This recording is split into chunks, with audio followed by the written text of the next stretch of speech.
Smith's remarks. Remy, thank you so much for putting this together. On behalf of Governor Hogan and my secretary at the Maryland Department of Commerce, Kelly Schultz, thank you all for being here. A little bit about my background before we get started. So as mentioned, I manage offices in Dubai and Durban, and my goal is simply to help Maryland companies export. I've been going to the UAE since 2012, and my favorite show of the year, it's called Arab Health. We take 10 companies there a year in the life sciences, and they do very well. I'm going to miss going there this year. It's canceled in January, but hopefully we'll be there in June, where it's going to be very hot. So Remy, did you want to introduce the Sheikha and Arshi, or do you guys want to introduce yourselves, the panelists? How do we want to work this? Everyone can get a chance to introduce themselves, which is always a better way to not leave anything out. And you can do a brief introduction, okay. Call the two up, and then we could go from there. Thank you very much. So yeah, Sheikha, why don't we start with you? If you could just introduce yourself to us real quick, and then we'll go with Arshi. I think we had a couple panelists pull out at the last second.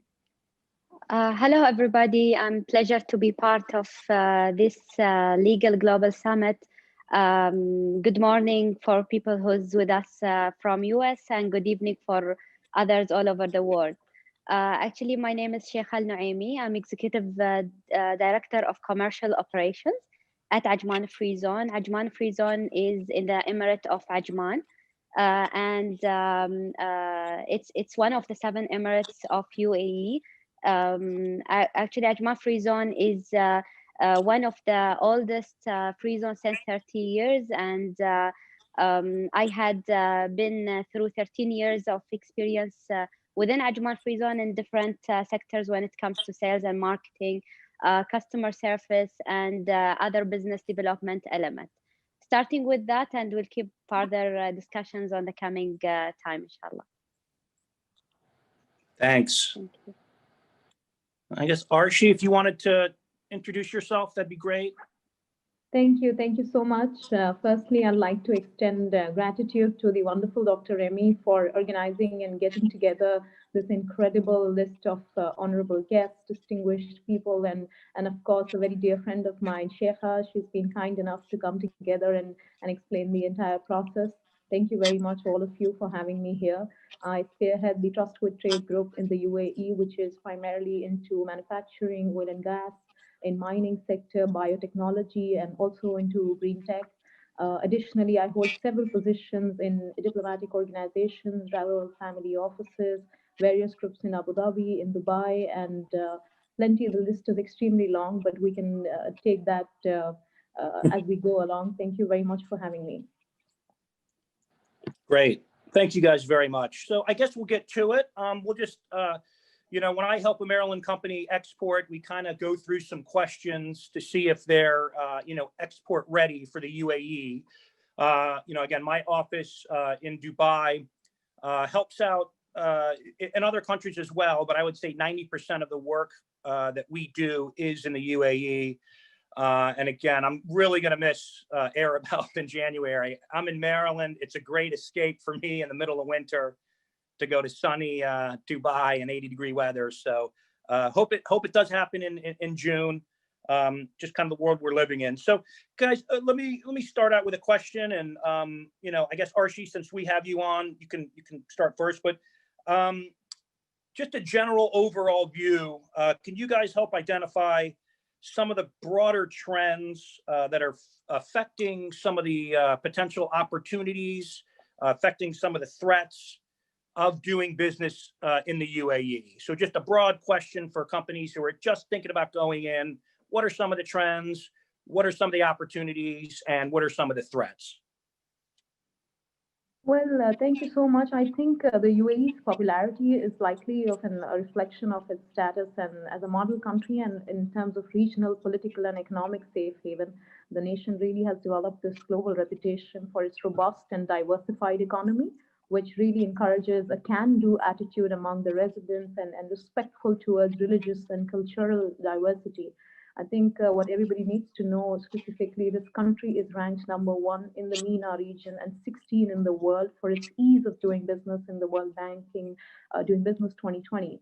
I think more specifically speaking, on a more broader overview, the strengths of the UAE includes its easy access to oil resources, low energy costs, willing to diversify the economy with a very high purchasing power. So potentially the key sectors of the national economy are quintessentially the oil and gas sectors that remain key for foreign investors. Other sectors can be aviation, automotive, construction, information, communication technology, trade, logistics, financial services, luxury, and so on. But very specifically highlighting, I think, high potential sectors can be aeronautical equipment and services, defenses, franchising, healthcare, education, electrical energy, equipments and services relating to oil and gas, renewable energies, natural resource management, and so on. I think now what we need to also specifically mention is the upcoming technological evolution in upcoming fintech, in blockchain, and so many online channels. The pandemic only expedited the entire process of adapting to that technology, but I think the UAE has always been at the fore when it comes to adaptation of technologies. This country has been extremely adaptive and flexible when it comes to technology and integration of these wonderful services to go on updating and have that attitude to adapt. So broadly speaking, I think these would be the key attractions, and I think we'll go on in terms of specifics. What would be the strong points for foreign investors? Definitely, we don't see any barriers because there's the barriers that were previously there, whether it was in terms of Arabic law or whether it was in terms of any easy cultural diversity. I think that has all been covered. We do have jurisdictions that work under the British common law in Abu Dhabi and moving on in the other Emirates. We do have a wonderful coexistence of more than 200 nationalities that reside in this part of the world. So when it comes to these basic barriers, I think that has been wonderfully taken care of, and we have to applaud the efforts of His Highness Sheikh Mohammed bin Zayed Al Nahyan, Crown Prince of Abu Dhabi and Supreme Commander of the Armed Forces.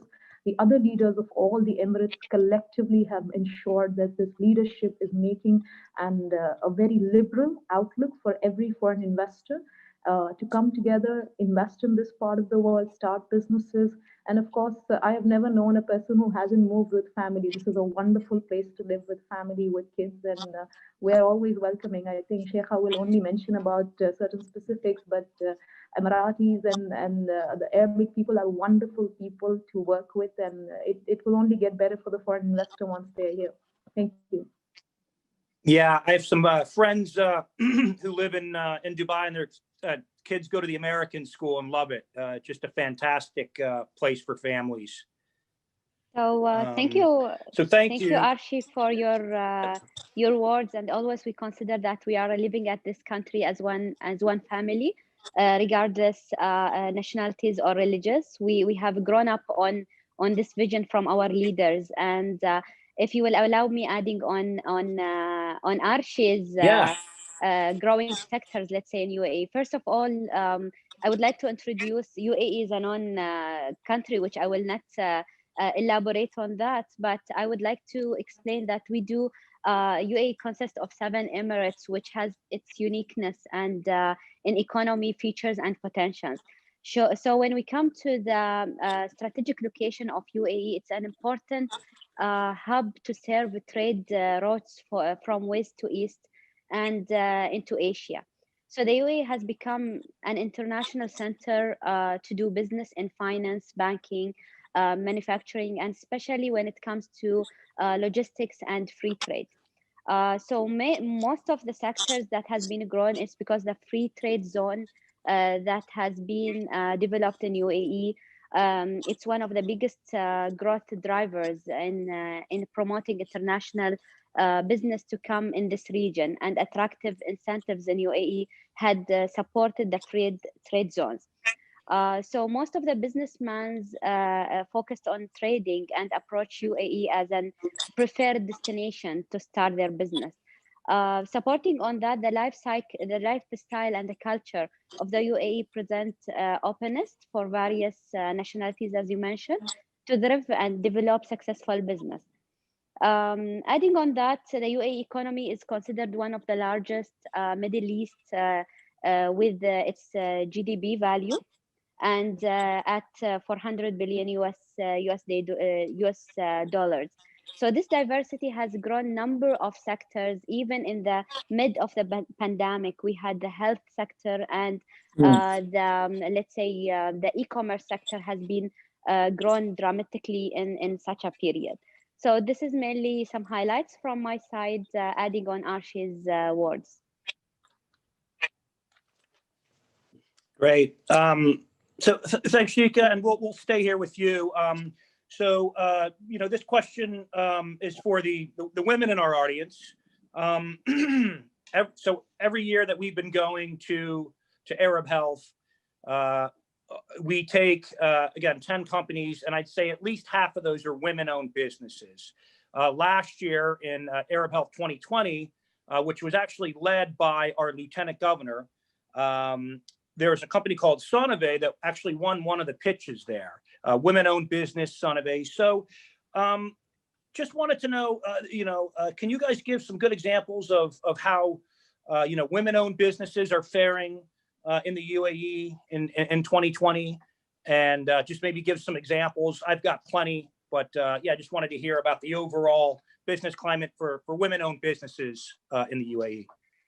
Well, you're speaking to one. I have a successful business that I run, and so I think you're definitely speaking to one. And I think, like I said, the United Arab Emirates is a wonderful place, very specifically also for women-owned businesses, because we see this certain surge for whether they are VCs, venture capitalists, or for that matter, women coming up with these wonderful technology innovation and having that access to the ecosystem. Very, very important to mention that you may be an entrepreneur or innovator, but the fact that you have that ecosystem to support it is extremely important, and the country provides you with that. Number one, I think the free trade zones, and also in terms of the leadership, they have ensured that there is a place for women. In 2012, His Highness Sheikh Mohammed bin Rashid Al Maktoum, our Prime Minister, made it mandatory for women to be on boards, minimum one women to be on board of every organization. I think when you have policy that is supporting the fact that you need to have women at the fore, really encourages you as a person also to come forward and take those executive leadership positions.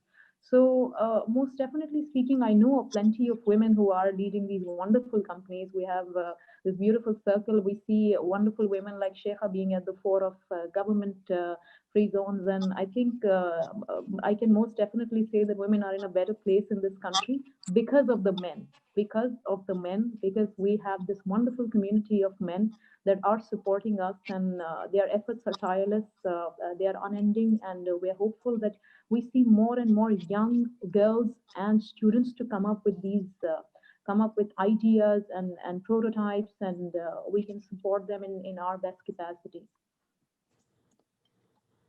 So you are speaking to the second businesswoman brain.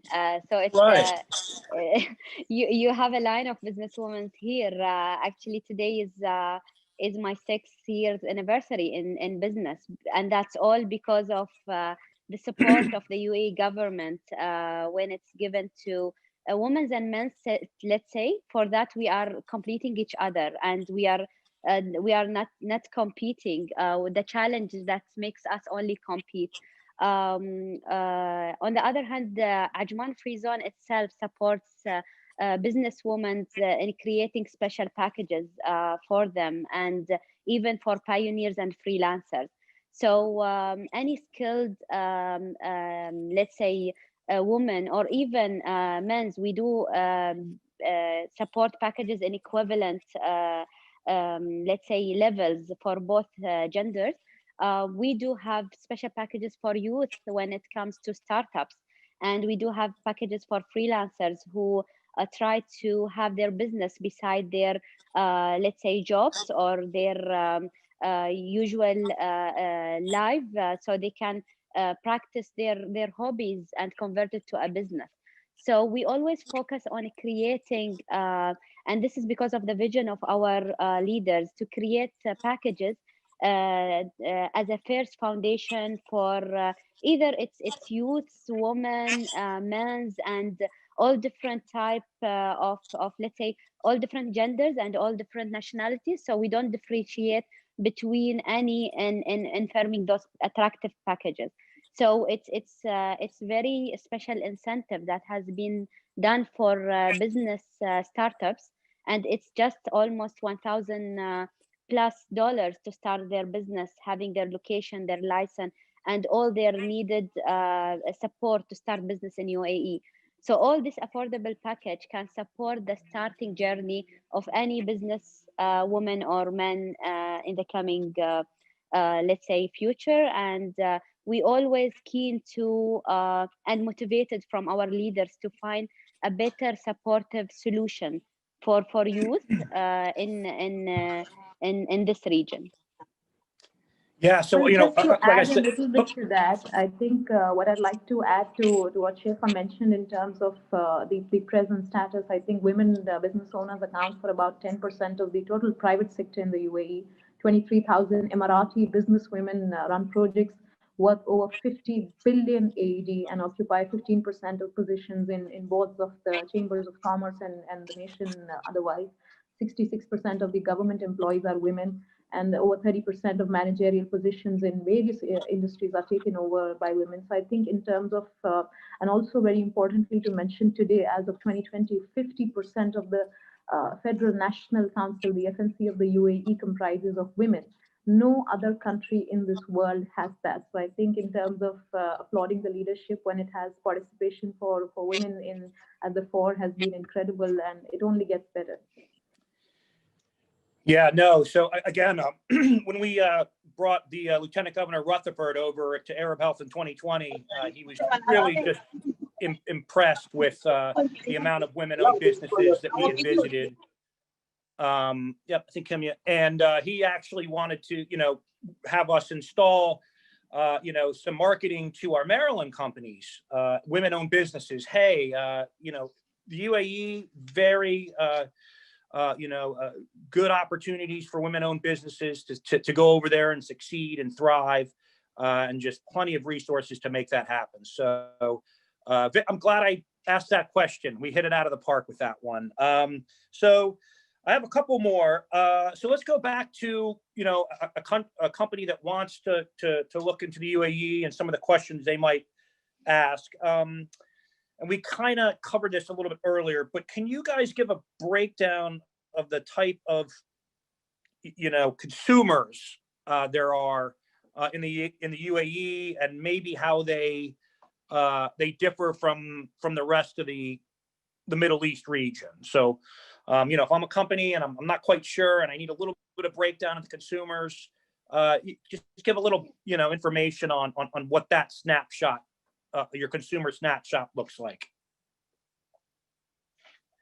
So you mentioned in terms of the opportunities industry-wise, or in terms of the setting up of the businesses where the maximum high potential. I think we mentioned that in the beginning in terms of what the high-performing sectors would be. Yeah, so, yeah, some high-performance sectors, maybe, you know, just you know, what the buying power is for the average consumer in the UAE compared to the rest of the Middle East. Yeah, just whatever you're talking to a nation where every single person is either a millionaire or a billionaire, where we are talking about a very huge purchasing power. There is a very indefinite industry of luxury that exists over here. And I think one other nation that could possibly say that in a certain capacity, I think in a very, very specific certain capacity, would be the Kingdom of Saudi Arabia. But of course, the liberal attitude and the fact that there is a very huge exit and entry of people, it's a very transient population as well. And that really helps in terms of the luxury life that exists over here. Again, that is also because of the infrastructural abilities of the country, which we have to applaud in terms of how a desert really turned into this beautiful oasis. And again, it's the wonderful vision of our leaders who have made it happen to reality. So in terms of purchasing power, this country, and I think women have maximum purchasing power in this part of the world. For sure, I can say that much more than the men. But the men do enjoy their luxuries, and men do enjoy their But in on and all, I think in terms of the purchasing power and the opportunity that lies with the average consumer is extremely high. And that's also one of the reasons why the industry of luxury products, commodities that really thrives and in terms of technology, I think we have seen the largest exits that have happened in the entire Middle East in the last couple of years. We've had Souk with Amazon, we've had Kareem with Uber, large American giants taking over companies at billions of dollars. So when it comes to consumerism, I think this country is in a fairly good place because on an average, the purchasing power lies of around, I think, more than $100,000 per family, more than that possibly. So I think that would probably sum it up in terms of an average family. But of course, we have this huge population that is of the expatriates, and most of them do qualify in the categories of millionaires or billionaires. Thanks. So, Brain, I would like to add on that. When we'll be, as I mentioned, the UAE is a hub of trade. So today, your destination of users, let's say, of people benefits from your manufacture, it's either a distributing to the local market or exporting to other countries. So there is no limitation in the market of UAE only. On the other hand, we have signed as Ajman Free Zone with e-commerce hubs which considered our distributor. So even in the mid of the pandemic, our companies and manufacturing company have been selling their items through the e-commerce platforms, and that helped them to continue their manufacturing chain and their supply chain. So as you know, the e-commerce sector is growing dramatically in the UAE and all over the world. So this is one of the supportive channel for investors who would like to start business in UAE. On the other hand, there is very large firms of manufacturing companies which chosen the UAE as a destination to do their business, and they are growing and expanding year after year. So that expansion comes because of the purchasing power in that local market, and also in GCC and Asia when it comes to exporting the free trades goods that they manufacture in UAE.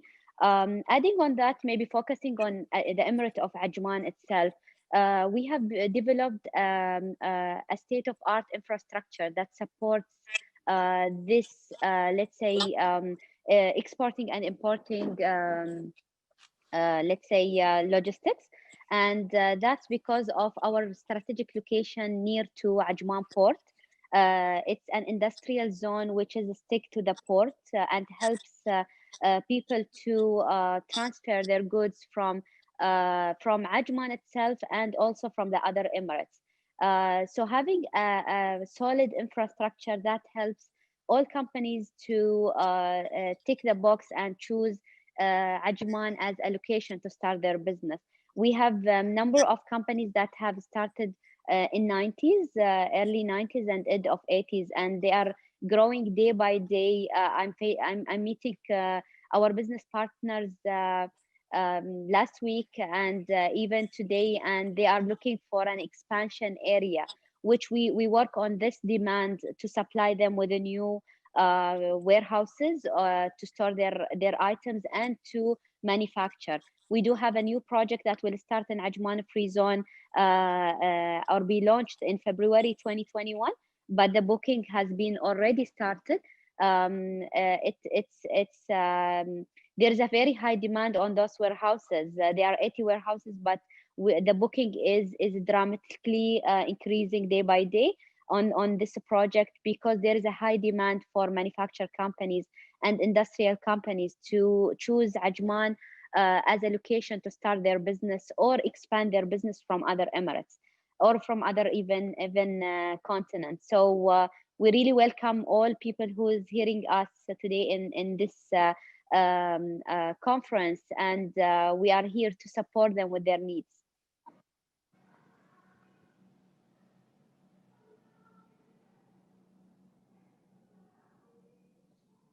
Maybe Arshi, you have something to add on that? Well, I think definitely, like you mentioned, manufacturing has dramatically increased. There has been a very huge surge in e-commerce, and technology has seen some really major exits during this pandemic. I'm aware of firms that we are certainly invested into in capacities. I think they have had dramatic exits in the last 3 months, and actually the last 2 quarters, very specifically speaking. So I think that in entirety defines how the market has exponentially grown.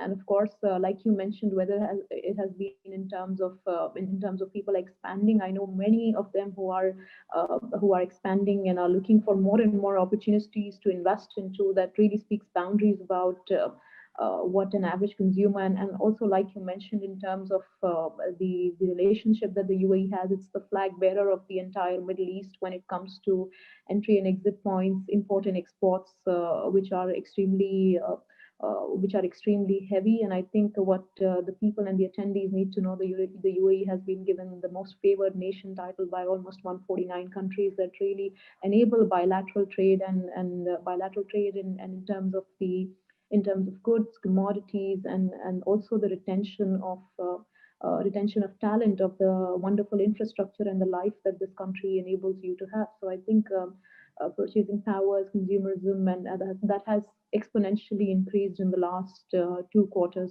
thanks to the pandemic.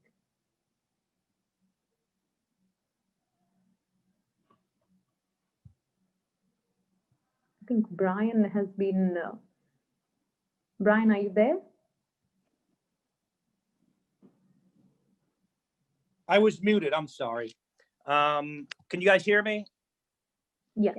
I got bumped off, and then now I'm back on, having some technical issues. So I think this is my last question, just a general question, and maybe we can open up to some of the audience, or you guys can, feel free form and talk what you guys want to, what you think's important. But just from a company, how easy is it to set up a company in the UAE, as far as getting registered, those certain things? What kind of resources can a company use to help set up?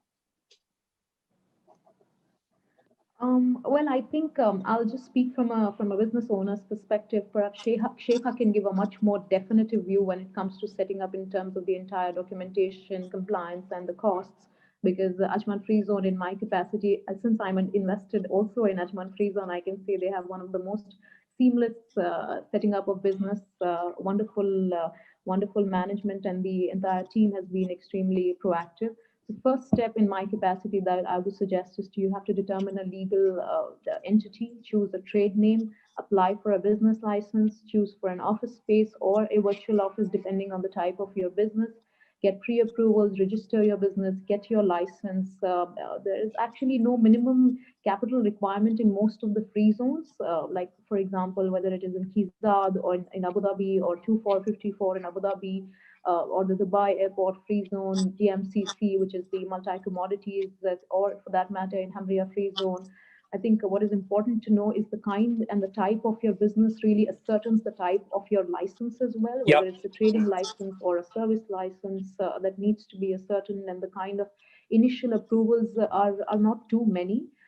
You don't need too many papers to be able to start, and the entire process in our capacity is I think less than a month that I have had, and perhaps Sheikha will be more specific when it comes to the Ajman Free Zone. But most of the free zones and also LLC licenses are extremely are extremely economical, and the entire process for licensing, and for that matter even visas, are extremely streamlined, fast, efficient. I think whether they are the free zones or the mainland companies, everybody enjoy the services that are led by the government, whether it's the economic department or the ministries. All of them are functioning extremely efficiently. And I think with the pandemic, we've seen a major shift of these services going completely online. So we have our courts, which are streamlining the processes also. Now you don't need to physically go to the courts to be able to even sign for the license. You can do that online in Abu Dhabi and in other Emirates. So I think we've digitized these services very largely. And as a business owner, I have multiple licenses in Abu Dhabi, in Sharjah, in Ajman. So I can safely say that These happen very fast in terms whether it is just also the visa and the immigration for any workers you need to employ. All of that can be streamlined from the beginning, depending on the jurisdiction that you're attempting to be a part of. So very important for anybody who's starting businesses. The nature of your business will determine the start point, whether it needs to be the Emirate of Abu Dhabi, more specific to the sectors that are relevant there, or Dubai, media, technology, or for that matter, manufacturing, Ajman, Sharjah.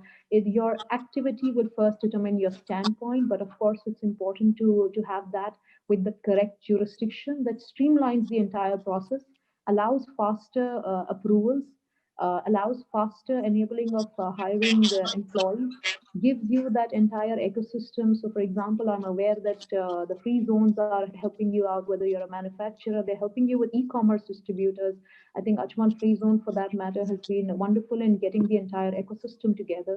So there is an opportunity once you determine the nature of your business. Starting point could be any of the Emirates, depending on the nature of your business. And opening of bank accounts, or whether it's the basic compliance, is not a headache in the UAE. If all of that is streamlined from the beginning and you have the right partners to handhold you, it is not a very difficult process. It could be completed even faster than less than a month. It has happened in the past, and I think whether it's manufacturing or technology, or for that matter, trading or healthcare, education, these are all sectors that we have specific licenses for, and depending on the nature of your business, licenses are allotted. And I think Sheikha will tell you the entire process more definitely, because she comes from she's having a background of the government and how they are able to do it.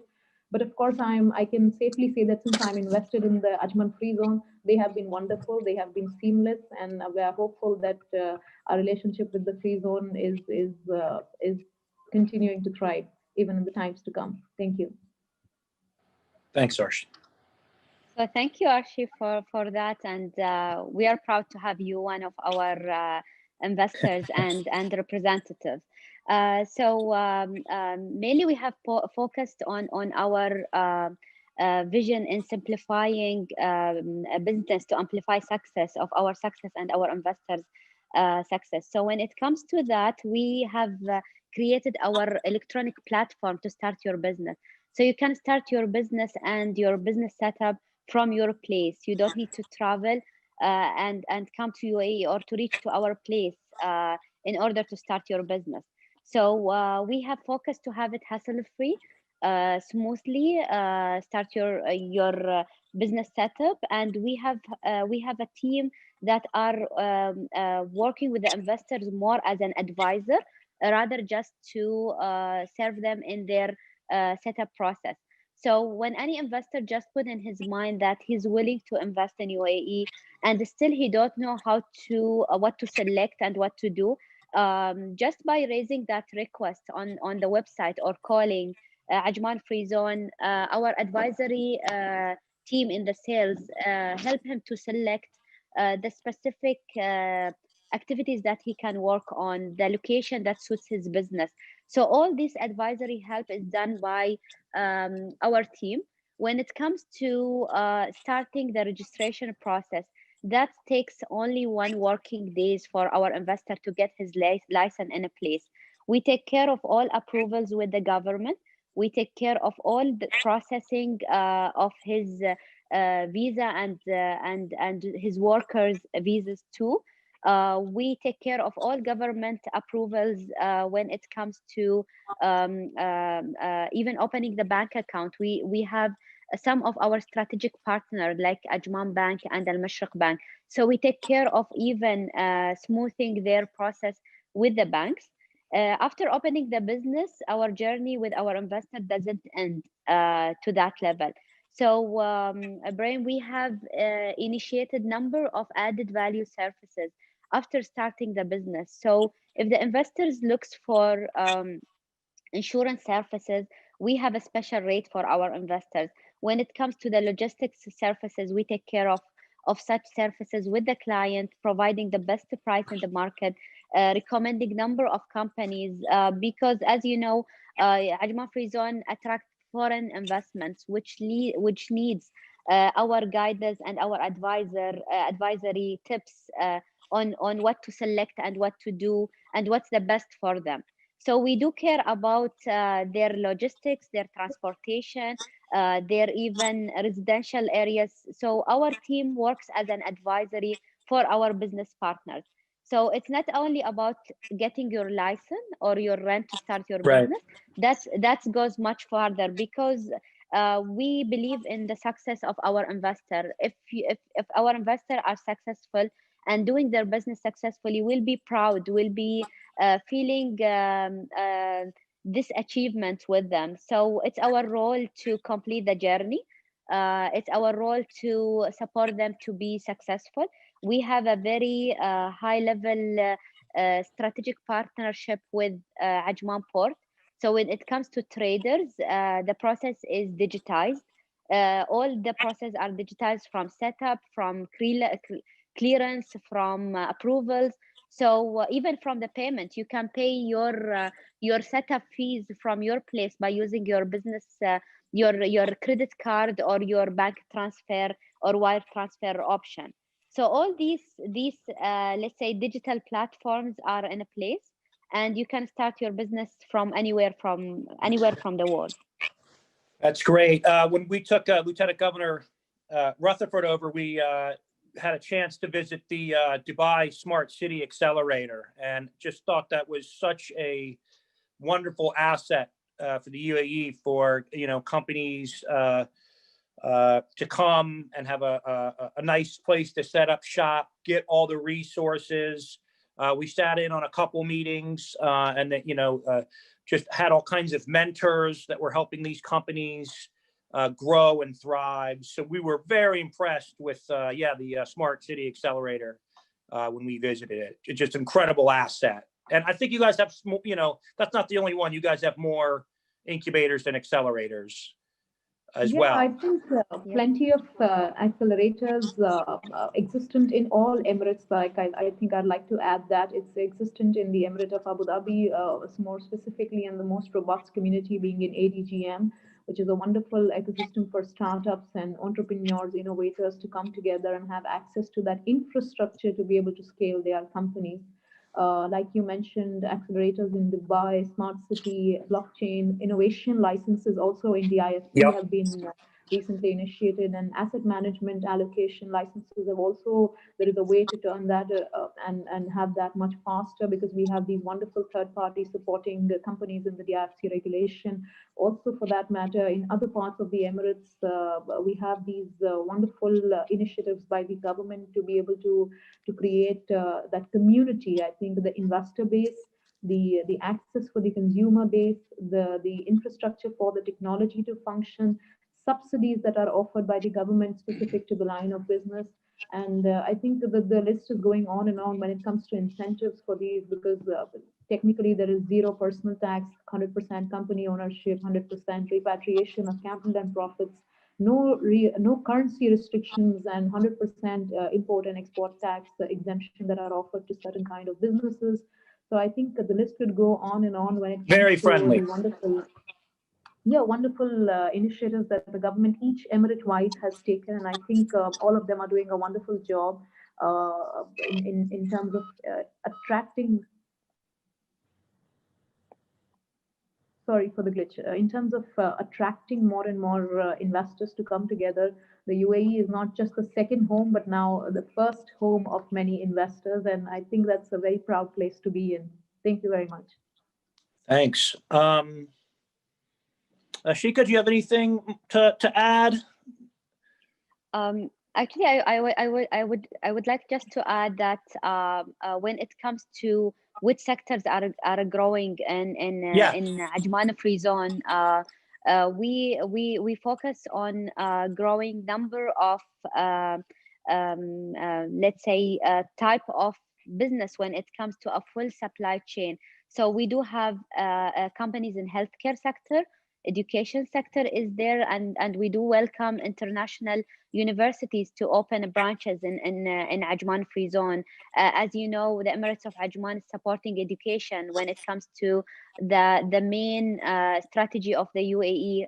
We encourage international universities to have a place in UAE, and to choose UAE as a middle hub of our destination for international students to get their lecture and classes as a branch of their universities. Adding on that, we offer 100% foreign ownership when it comes to free zones.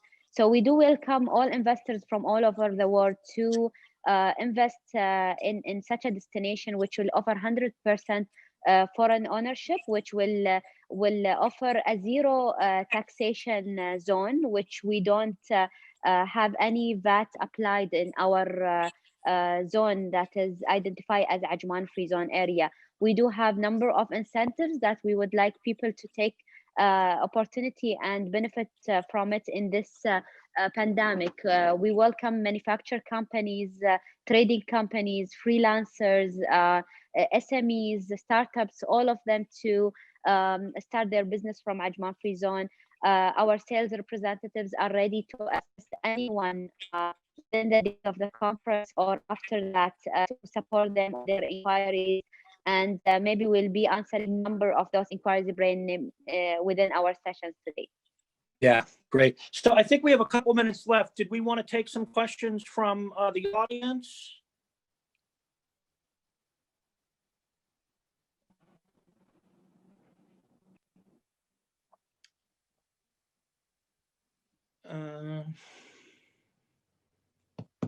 Okay.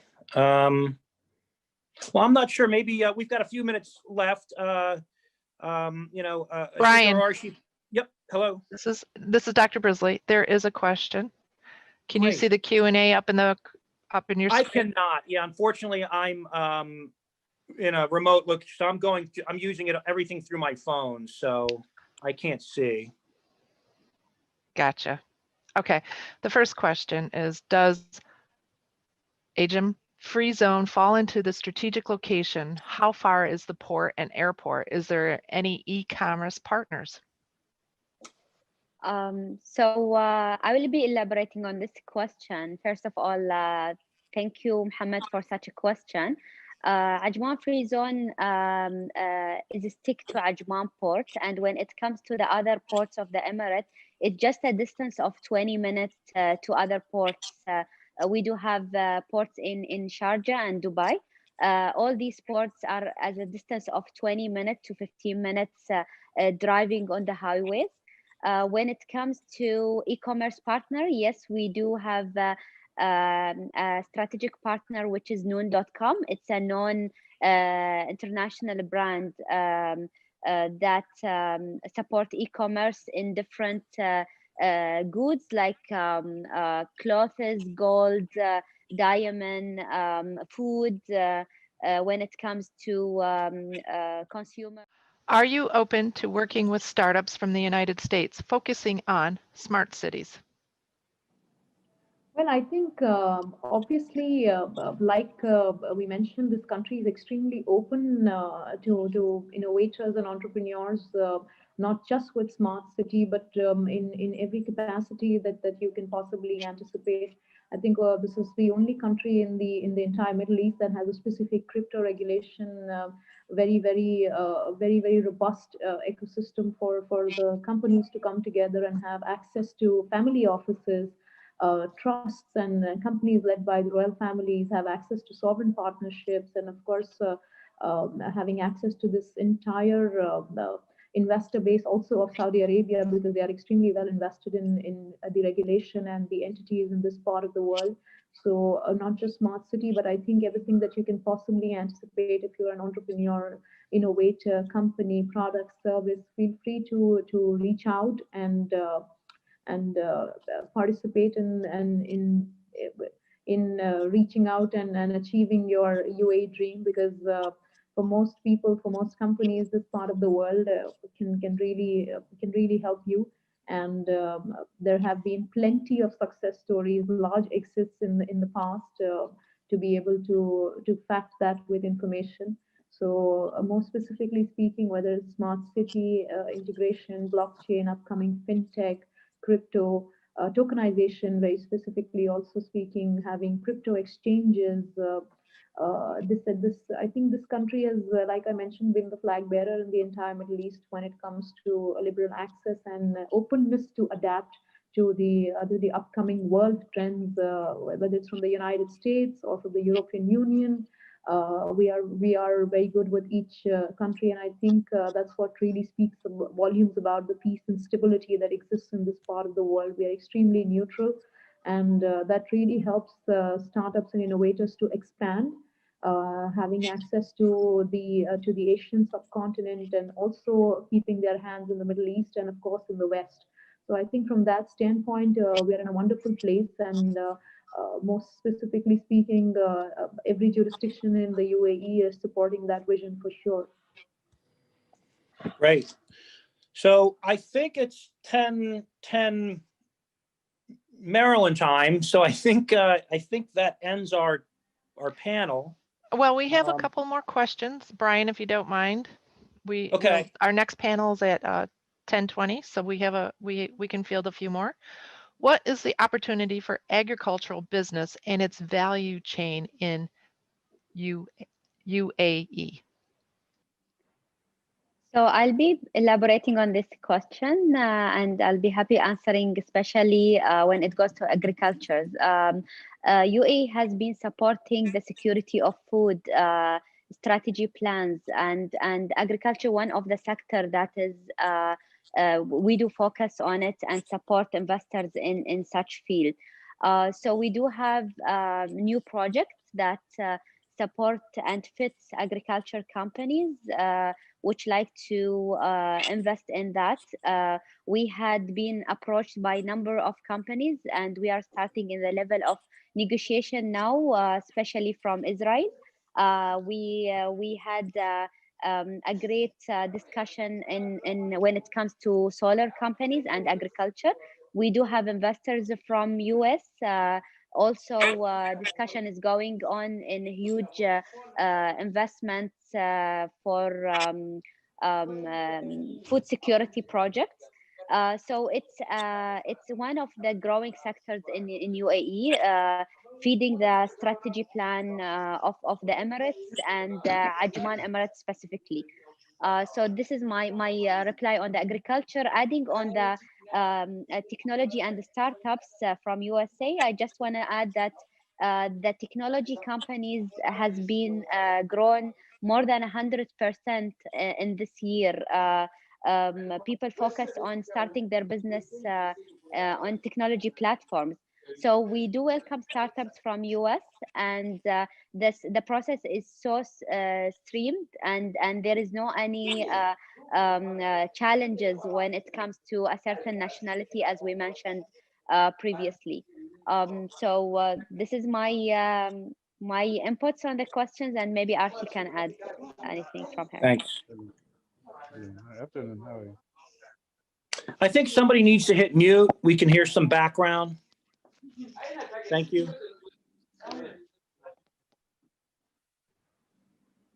Thanks.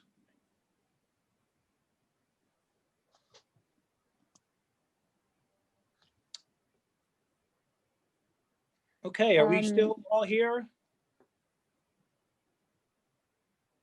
I would like to elaborate on one of the questions in the Q&A. It's mentioned by Bahra. I heard he mentioned that I heard Sheikha saying that VAT is not applied on Ajman free zone. We would like to clear it on that VAT is applied on the UAE, but there is some exempted areas that they are exempted from VAT. So Ajman free zone is one of the areas that has been exempted. We do have a number of buildings that is not VAT exempted. So according to your type of business and your plans, you will be located in the correct zone that supports your business. So that's part of our advisory, who will be focusing on having you in the correct region. But most of our industrial zones for importing and exporting purposes, it's VAT exempted. Zero VAT is applied on the rent and other procedures. Great. Okay, so I actually I thought this was ending at 10:10. I have to jump off. I have a call in 2 minutes, but I wanted to thank Sheikha and Arshi. I hope to see you guys in June for Arab Health 2021. I'll be there with a delegation of 10 healthcare companies. So look forward to meeting you both in person. You guys were a wonderful panelists. Thank you so much for answering all the questions in great detail. I certainly learned a lot and hope it was valuable to everybody else.